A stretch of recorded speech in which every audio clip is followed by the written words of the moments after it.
All right.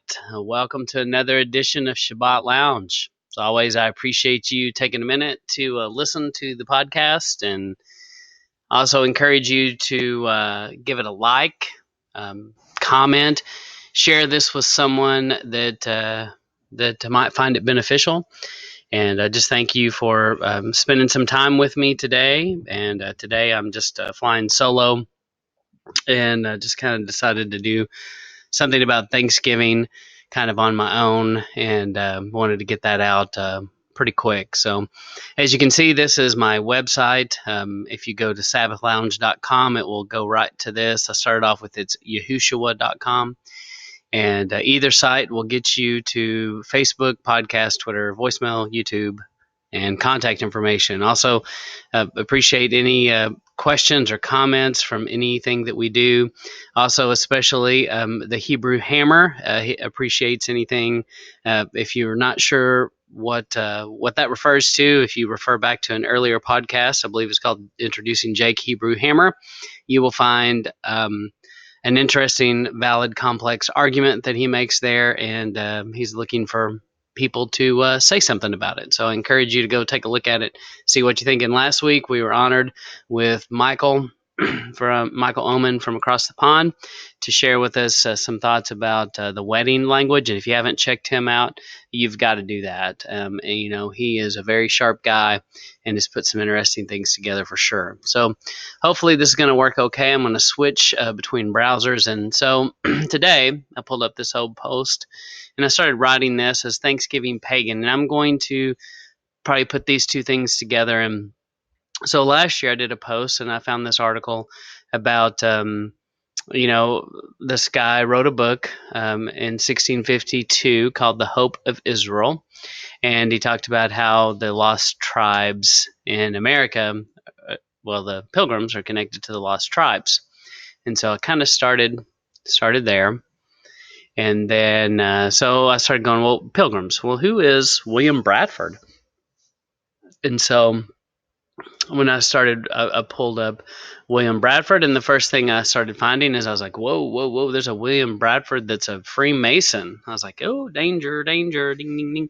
And he was a governor of Massachusetts.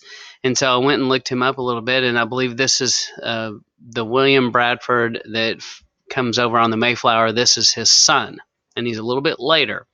And so I kind of have a theory that I'm developing, and so I'll explain that as I go. So that was interesting. I'm like, okay, well, that's interesting. And then I also start looking up this, and I find this article, and I will post all of these links as well.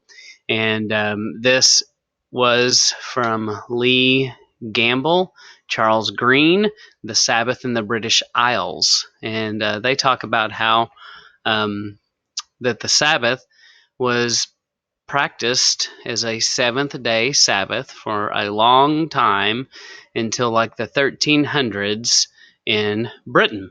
And he cites different people that he quotes here, and which I thought was kind of interesting, but talked about how even Socrates wrote about many church fathers testified that Sunday had not displaced the Sabbath as late, at least, as Socrates. The church historian who wrote about the close 5th century, that with the exception of Rome and Alexandria, all churches throughout the whole world celebrate the sacred mysteries on the Sabbath day. Socrates, History of the Church, 289, London, 1880. And that is not the same Socrates that you might be thinking of, but it was another historian. And so anyway, I thought that was kind of interesting that you have... There's definitely seems to be proof that practicing the seventh-day Sabbath definitely was something that happened in the British Isles, for sure. So that gives me back to William Bradford. And so if you look up, why did the Pilgrims leave Holland? Because of Sabbath. Well, you'll find all kinds of articles. Mayflowerhistory.com. They leave Holland because they strictly observed the Sabbath and not performing any labor on Sunday. So that was interesting. That so there's some interesting questions that you start to see develop here. And you also see some controversy. So some people say it was, so this one right here, the Pilgrims keep the seventh day, history of the 12. And so this article says that the Uniformity Act required everyone to go to church on Sunday, and that's why they leave Holland. And this is kind of where I tend to fall, is I think this is probably true, and they joined the Mennonite church in Holland and had protection. So, but it is interesting, and I think it gets so confused because the topic itself is confusing, because it does the Sabbath was meant to be the seventh day, and at some point people, I think because it was the path of least resistance, they began to combine it on Sunday, and then they try to attribute the real qualities of a seventh day Sabbath to Sunday, and call it the Lord's Day. And so that there is something that happens. And so anyway, I'm going to stop right here and tell you, go check it out. I'm giving you all the links, and give me some feedback. Am I crazy? Let me know. But this is kind of where my research leads me. And I also have to say, is it not amazing that we live in a day and time when we can just instantly type in these things and find so many articles that your head explodes? And in this case, I found a lot of conflicting information, and it might take more research than what I had today. And then I found this one. This is a article about. It's from the University of Kentucky about William Bradford. It's an assignment that someone had here, and I kind of like this assignment.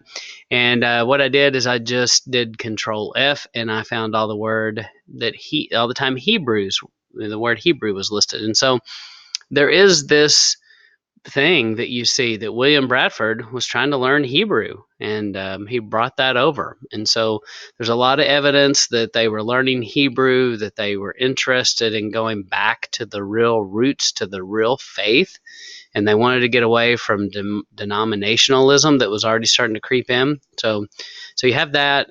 They forbid Christmas. And so there's some interesting things that they do in this Puritan colony. And I don't believe that William Bradford was a Freemason, but I do believe that his son was, and that's why. So anyway, so I'm going to give you, once again, I'm going to give you that link. But when I Googled this, I found this young girl, and she claims to be his great granddaughter or something to a Bradford. And she writes this article about going back to his grave, and look at what we have here, which I find interesting. And then I also find interesting that you've got Hebrew right here. So, and I'm going to go ahead and click on it, and so you can see her. And Rachel is the one that went and investigated this, and was her great grandpa William Bradford. And so anyway, I thought that was kind of interesting that here she is in front of this. I was going to see if I could get closer, but I can't. And so anytime you see that, you kind of go, what's happening? And it does, and should, create some doubt in your mind about what's happening here. But if you think about it,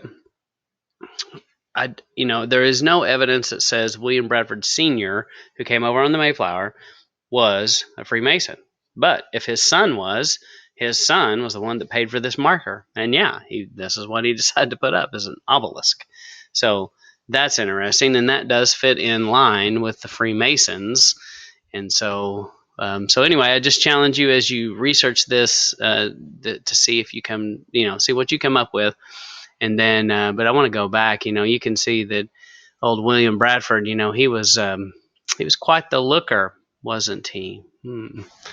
Interesting. I guess just times have changed a lot. So, but definitely interesting look, especially with the collar, and that's just so weird. But anyway, I'm glad I didn't live in that time. So here we have her. And then if you go Google, this is the biography.com, you find William Bradford, governor, 1590 to 1657. So, and there's no mention in here about him being a Freemason. And it says he is a leading figure. And so this is kind of interesting. William Bradford was believed to have been born in Austerfield, Yorkshire, England, in March of 1590, with records indicating his baptism being around this time. His parents died early in his childhood, leaving Bradford in care of various relatives. Attending a religious service in Scrooby before his teen years, the youngster joined the Separatist denomination, a more radical branch of the Puritanism that believed in removing itself from the Church of England, which is a good thing. He and other congregants eventually fled to the Netherlands to escape persecution. Through their adopted land, they still faced attacks due to the country's affiliation with England's King James I. So, then you go on down, it talks about the Mayflower and the Mayflower journey, and talks about him being a governor. And he, as you all know, that the Thanksgiving story happens, and he was 30 years, and he does help save this colony. And William Bradford has the famous quote, "If you don't work, you don't eat." And so this was a colony made up of aristocrats who were used to having people who do not have to do that work. And what happened is they came over to this new world and everybody died, and especially their servants, because they had to work so hard. And then these people were left who didn't know how to do anything, and their hands were soft, and they didn't have hard calloused hands, and they just expected other people to do stuff for them. And that's why Bradford's like, hey, look, there's not anybody that's going to do this for you. So if you want a warm fire, you better get out and swing an axe, and you can have warm fire too. So that's kind of a little bit about Bradford. He does save the day, and that's why you see him in a statue, or I like to call it an idol, which is kind of interesting. So anyway, there's sites of bibliography there as well. And then when you look up the church and religion, this is a copy of the Pilgrim's Psalm book. By the way, if you're listening to this on a podcast, I would encourage you to go to YouTube and look at the YouTube on this, because you'll see there's visual references here, and so you don't get that on the podcast, but you may be driving and not have that option. But later, definitely go check it out. But anyway, church and religion. This is from mayflowerhistory.com/religion. So this one just goes on about some of the tenets in the church hierarchy that they had. The church building was, I like this right here. It was kept intentionally drab and plain, with no religious depictions, crosses, windows, fancy architecture, or icons, to avoid the sin of idolatry. At Plymouth, the Pilgrim's Church was the bottom floor of the town's fort. The top floor had 6 cannons, which I like that. So anyway, so it was a pretty plain Jane. And then so according to this article, the Pilgrims began their church on Sunday. So, and some of these things do come out of the articles and the journals that they wrote. They did believe in infant baptism. I'm not saying that these guys had it all figured out, but I do think it's interesting that here in America, we have this group of people who came over for religious freedom. They don't practice Christmas, and they keep a 7th-day Sabbath, which is all interesting. So here's an article about observing the Sabbath. And so once again, check out the links, see what these people say. And then I went on and I found this article. This from cogwriter.com, Early Sabbath Keepings of America. And so this article basically states, and so my theory is that William Bradford was originally a 7th-day Sabbath keeper. Somewhere along the line, either his son, it does look like his son becomes a Freemason, and I believe that that's probably the point where this changed to Sunday, was somewhere in there. But from the there's journal articles. That's what this article accounts, is saying that you can go find journal articles where they wrote down that they're doing a Sunday Sabbath. Because right here it's from the Journal of the English Plantation at Plymouth, with Plimoth,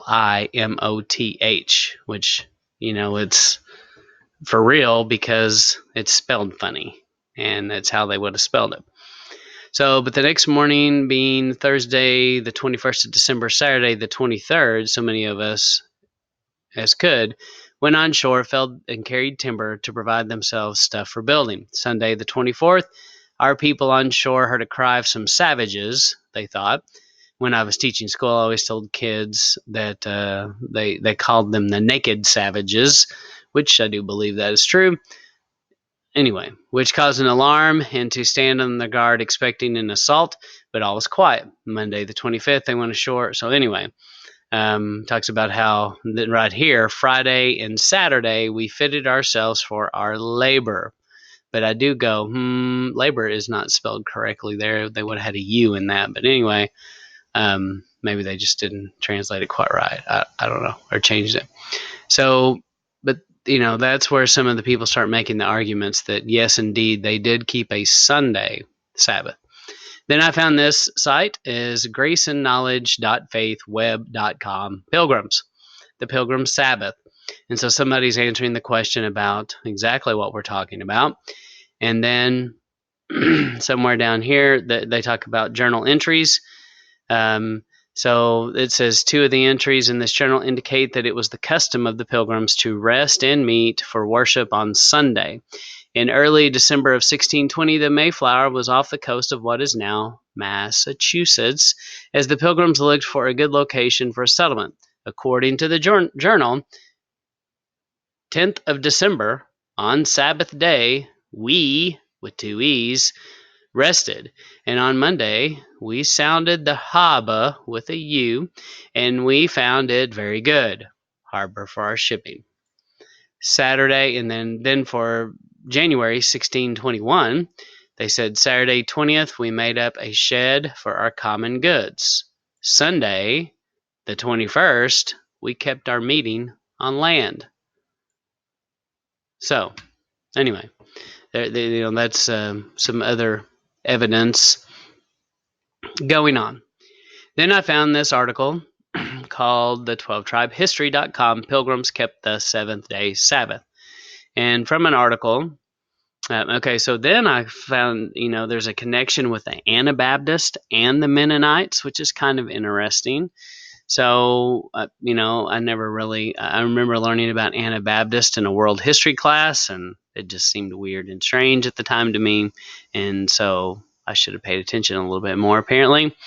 And but anyway, according to this was Don A. Sanford, a chosen people, the history of the Seventh-day Baptist, Broadman Press, Nashville, Tennessee, 1992.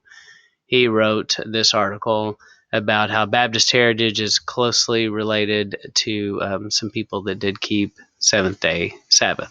So, which is kind of interesting. And then, in fact, the Scrooby congregation, I believe we saw that before, stated that the Seventh-day Baptist Church in America, among the Scrooby congregation, so anyway, so there's a link to Seventh-day Baptist.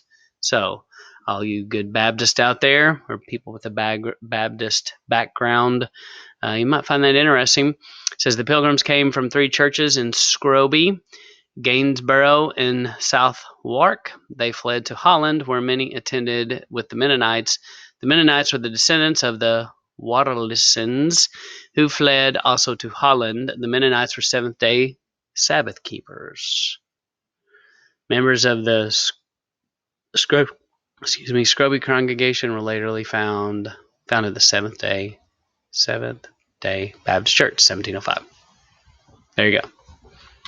So next, you have this one, Herbert W. Armstrong, and he writes about the Pilgrim Sabbath case of mistaken identity, and he argues the case that many people have thought that they kept the true, um, and and so he basically says there is very much great confusion about the Sunday Sabbath, and he does say apparently it does seem to get changed to Sunday, and according to journal writing. So it does seem like there's a lot of journal writings, but I do believe at some point many of these Puritans were Seventh Day Sabbath keepers, and something happened, and they became a Sunday keeper, and that's kind of where our modern blue laws came from, and the way we still view Sunday today in America was largely because of that, and that kind of makes sense. So then I started finding this old book, and this book is let's see, it is Neely, History of the Puritans, Volume 2, and page 285, 129, 43, 197, and more. If you go to Google, and you can find this, basically, I believe it's an open source book because it is so old, and you can type in this little search box Sunday, and it will pull up all these things about talking about Sunday being the first day of the week. So anyway, it's definitely interesting to go check those things out. And then I found this one. This is just on good old Wikipedia. Puritan Sabbatarianism, Reformed Sabbatarianism, or Sabbatarianism. Unlike the Seventh-day Sabbatarians, Puritan Sabbatarians practiced a first-day Sabbatarianism. So anyway, then you got John Calvin here, and yeah, John Calvin. And then I also found this article, and which was, well, that's the same girl. So sorry, I forgot that was in there twice. And so I believe that's it. So I just wanted to come back to once again, I challenge you to go research this, see if it's true. See what your conclusion is about William Bradford and the Puritans and the Pilgrims. And in our house, we have decided that there are some things that kind of make you think this is a pagan tradition, but there's not a whole lot of that. It's mostly most of the record of Thanksgiving points you to they were people who nearly died, who gathered up, partnered with the natives, share a meal together, which they made a covenant. So, for you and I who know a little bit about Torah, we understand that eating a meal with someone is making a covenant. And so they made a covenant with these Indians, and it was a peace covenant, and they said, hey, we're going to try to get along here, and let's stop killing each other. And so they have this feast, they have this meal, and they are thanking God, thanking Yahuwah for the feast. And so I think that you find a lot more support that it is a non-pagan tradition, but I know people out there feel like it is. So I'm open to that. If you can prove it to me beyond a shadow of a doubt with sources, books, page numbers, website entries, bring it on. Show it to me. Do it. Put it in the links. So anyway, I appreciate you taking a listen. And if you do celebrate Thanksgiving, I hope you have an amazing Thanksgiving with friends and family and food. And I hope your boss gives you at least one day off so that you can enjoy those things. And once again, I thank you for listening to Shabbat Lounge. And always, I ask if you would give it a like, comment, subscribe, check out the WordPress blog, check out the YouTube feed. It's in lots of places. There's a social media account on the Twitters and on the Facebooks. And so anyway, check out those things, and I definitely appreciate you taking a listen. And once again, thank you for listening to Shabbat Lounge.